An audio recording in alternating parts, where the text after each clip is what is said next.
Well, the president announced today that he's deploying 1,500 American troops to the Middle East in response to rising tensions with Iran.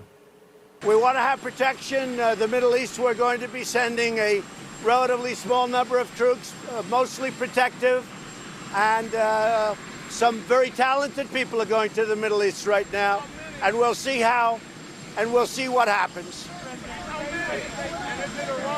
It'll be about 1,500 people. So the question really is why? 1,500 soldiers, they're not going to defeat anyone. They're not going to start or win a war with Iran. So why send any at all?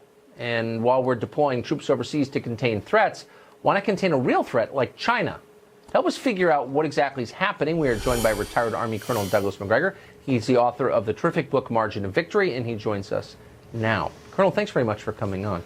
So Sure. what do you suppose the thinking here is?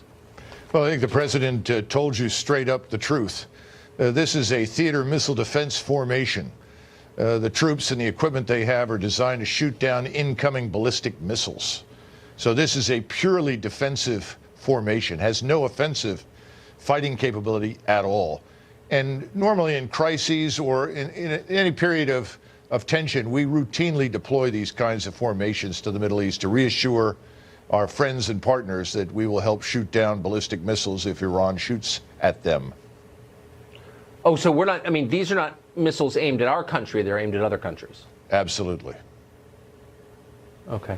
So, well, sounds fine. I guess the concern would be, though, that their presence might be potentially a trigger that would get us involved in some sort of wider conflict. And the broader concern is that the small group of people around the president are pushing for that conflict. Do you think that's something to be worried about? I think you've already got that in the form of the carrier battle group.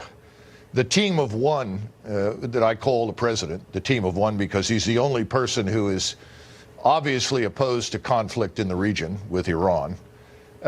He is trying very desperately, I think, in his own way to de-escalate. But he really has to pull the carrier battle group out of the Persian Gulf. He needs to get it out of there, put it out in the Arabian Sea, even put it in the Eastern Mediterranean, but get it out of the Gulf. That's the real trigger right now. That's the potential catalyst for trouble. Looking at the world, the full expanse of the world, do you believe that Iran is the preeminent physical threat to the United States right now? Oh, no, of course not. Iran doesn't threaten us at all. Look, this is an intra-Muslim conflict that we're watching unfold right now. You have on the one side Saudi Arabia, the Emirates, and the Gulf, who are trying to escalate the tension and the conflict by dragging us in. We are there ostensibly to protect them. But in reality, they would like to drag us into conflict with Iran. Obviously, the Israelis would appreciate that as well. But it's primarily right now Saudi Arabia and the Gulf Arabs. They're unhappy with what's happened in Yemen, with the fact that the Houthis haven't all committed suicide yet. They would like to see Iran driven out of Iraq and Syria. The only hope they have of any of that happening is by dragging us in to do it for them. I mean, that doesn't seem remotely in our interest, our national interest at all. Why wouldn't we fight that idea? Why wouldn't we fight that with every ounce of strength we have? Well, the problem is that the team of one, once again, is surrounded by these globalists, interventionists, with ties in many cases to the Gulf Arabs, to Saudi Arabia and Israel. So they're going to do whatever they can to advocate for conflict. That's the problem. The team of one sits there and says, wait a minute, why? I mean, we've been through this process in the past. There is no evidence that Iran had anything to do with the attacks on the tankers. Far from it. In fact, anybody who knows the Iranians knows that if they were actually trying to sink those ships, they'd have done it. So that looks like another false flag designed once again to create tension and drag us into the fight. It's just funny. I mean, it seems like only yesterday that the left was berating the Trump administration for doing the bidding of Saudi Arabia, and now they're sitting by happily as we come closer to war on behalf of Saudi Arabia.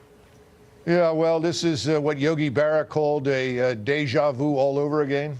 You know, these kinds of things keep happening over and over and over again. I think President Trump knows better, but he really needs to get involved personally, de-escalate this thing. Yeah.